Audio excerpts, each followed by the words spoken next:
Hey, what's going on, guys? Welcome back to another video. Today I want to talk to you guys about how companies lie about growth opportunities and promotions. So you'll notice that when you are in the look for a job, maybe you're currently in a job where you are looking to grow and you feel like you're not getting what you need, you feel like you're not being trained, you feel like you're not being developed.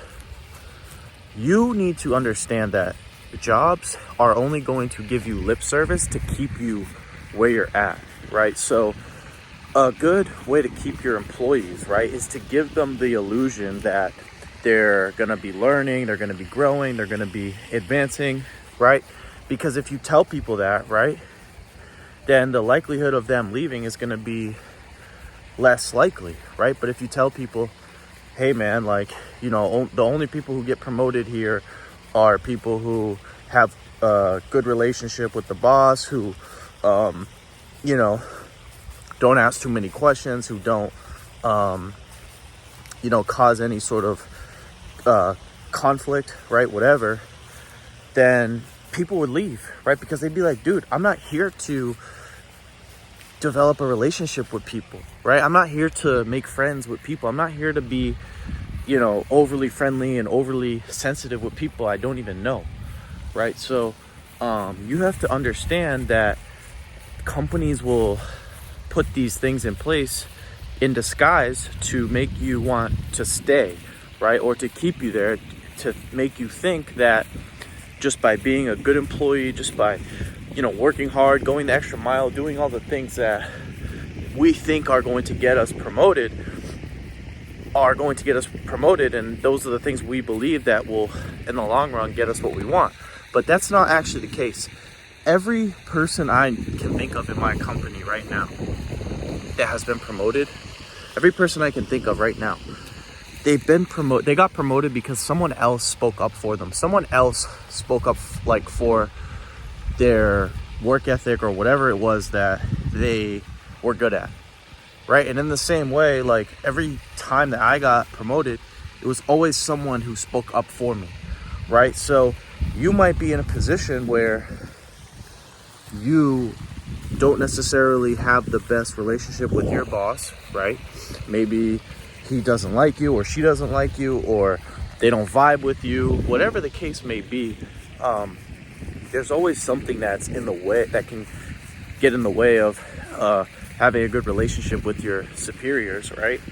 But you're either on the good side or you're on the bad side, right? Or you're on the side of, I don't know yet, right? So one thing you don't want to do is, if you find yourself in one of these situations, is start to brown nose, right? Because if you brown nose for too long, if you start to do that, right, that's going to be a habit, right? And that's going to be something that you're going to use to try to get by in life, right? When in reality, the biggest results you'll get are obviously from your own employment, right? From your own business, from your own investments, right? So brown nosing is, it's like I don't even consider it a skill. It's just a way of doing things, but that's only going to get you so far.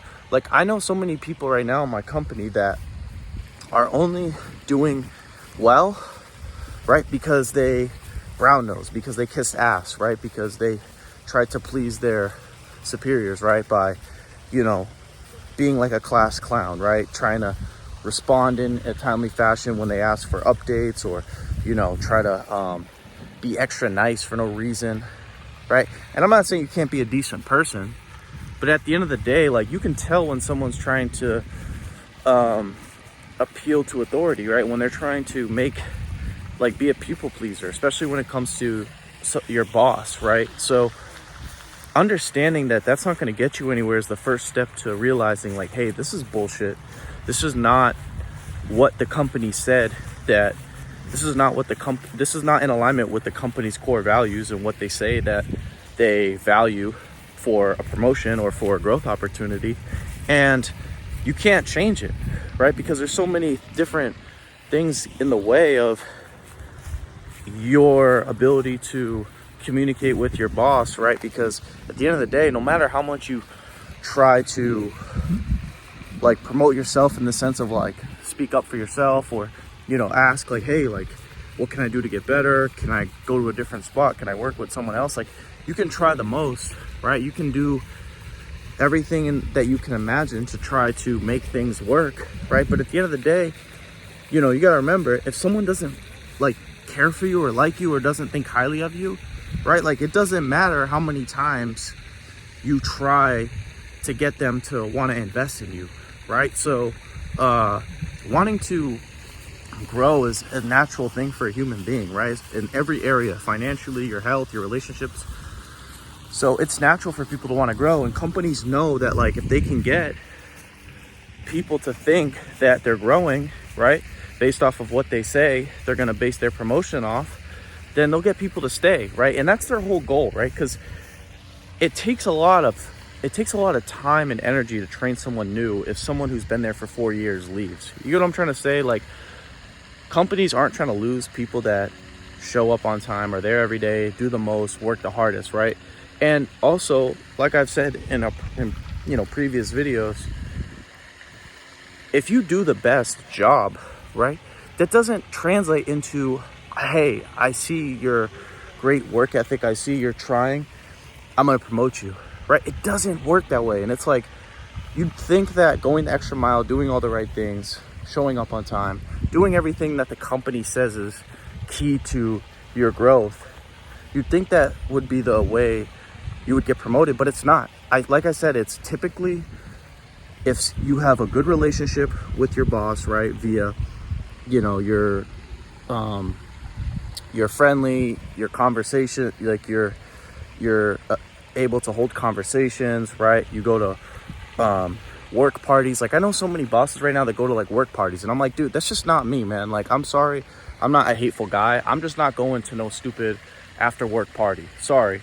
Like, I'm there to get my check and go home, right? So people are never going to separate their feelings towards you from your performance, right? And that's something that sucks, right? Like, I want to be value. I want my income and my value and my growth to be a direct correlation to the amount of effort I put into something, right? I don't want my effort, I don't want my income and my results and my financial success to be an outcome of brown nosing or an outcome of just like trying to be a nice guy, right? That's not something that I look at and be like, yeah, that's me. Like, no, that's not me, right? And if you're in this position where it's like, dude, you just want to go in, you don't want to make friends with people, you don't want to brown nose, you don't want to do all this fitting in social garbage, right, that a lot of people fall into, right?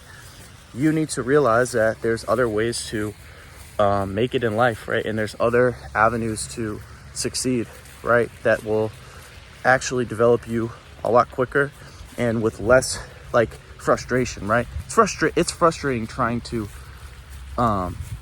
grow somewhere where, you know, like everything, no matter what you do, you know, like it's not working, right? Like, and Einstein has said that, and that this quote has been like really coming back to me like every day. Like, I've been thinking about it. It's like, the definition of insanity is doing the same things over and over again and expecting a different result. Like, we expect a promotion, we expect job opportunity to grow by doing the same things over and over again. And it's like, bro, if something doesn't work, it's time for you to move on. It's time for you to try something else, right? And like I said, I don't know what that is for you, but I want to shed some light on this because I think a lot of people fall into the trap of like company corporate America propaganda, right? And the illusion that you're going to be going somewhere in a big, large corporation, when in reality, you're just there to keep the company going. You're just there to keep the money coming in, right? Like, I really think about like people in corporate, right? Like, I was telling one of my buddies this the other day. They don't care if, like, okay, typically like at a busy like volume location, a store that I work at, you're expected to have like 3 to 5 people, right? Somewhere in that range, right? In reality, they don't care if you have to do all the work with just one other person, right? So you could be in the middle of doing something and a guest could come in and complain, right? And typically you may have had someone to deal with that, right?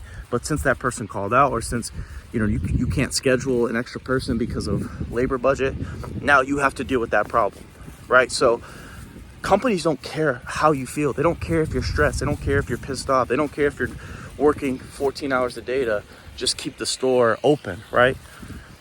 They care if that, as long as that transaction goes through, right? That's all that matters, right? If they have transactions going through all day, they could care less what kind of problems arise, right? So keep that in mind when you're doing the extra mile at your job, when you're dealing with your superiors, when you're trying to like rack your brain as to why things aren't going the way you thought, right? And you know, there's other ways out of this, right? Like I made a video the other day talking about, you know, other job opportunities that can set you up better for success. Like your ability to get a trade that's your income is in direct correlation to your proficiency in whatever skill set you develop, your ability to know how to do different things in a specific trade, right? Or like I said, I mean, security is a good gig, because if you work second shift or third shift, you can study and build something else while you're working. You can get paid to literally sit there and learn other things. How many corporate jobs, right? If you work at a gas station or a fast food joint, or you know, one of these mega corporate companies, right? McDonald's, you're not gonna have time to sit there and study or create something or work on a business. Like you're not gonna be able to, because you're too busy making burgers, you're too busy talking to people, right? So if you have a knack for being a handyman, I recommend a trade. But if you want to really evolve your ability to learn something, right, I think security is good in the meantime until you figure that out. Obviously, you know, security doesn't pay as much as certain other jobs, but if you're able to do that for a little while you build your business, or you build something that you're working on, right, a clothing brand, art, music, something that you're working on and learning, right, I think that's a good idea, because you're going to save yourself a lot of headaches, right? One thing you don't, like I said, I mean, I know this is kind of a little bit off topic, but one thing you want to really avoid is headaches, stress, and complications, right? You don't want to be dealing with, when you're building like your dream and you're focused on bettering your life, you want to eliminate as much petty BS, human nature garbage as you can, right? When you can get rid of that, for the most part, like dealing with crappy bosses, dealing with backstabbing, dealing with you know, misleading job descriptions, false promotion advertisements, like things like this, you know, just avoid all of that, because it's a distraction, right? A lot of the times we get distracted in petty human problems, when in reality what we're really looking for is the key to our success. And the key to your success is getting away from average people who just want to sit there and distract you, right? And like I said, the rabbit hole for distractions is endless. So keep that in mind whenever you're working your job. And I think that there's other ways if you just take the time to really consider your other options, right? Because no one wants to sit there and work in McDonald's and deal with shitty bosses and people who want to keep you down and brown nosing. That's petty. It's like high school. Corporate America is like high school, right? So get out as soon as possible. I know not everyone can just leave, right? But start applying to jobs, start sourcing options, and figure things out. Like, we're not meant to do one job forever, right? So keep that in mind. And yeah, guys, I hope you guys enjoyed this video. If you guys enjoyed this video, make sure to give it a thumbs up. If you are new to my channel, make sure to subscribe. If you guys have any questions, comments, feel free to leave them down below. And as always, I will talk to you guys soon. Peace.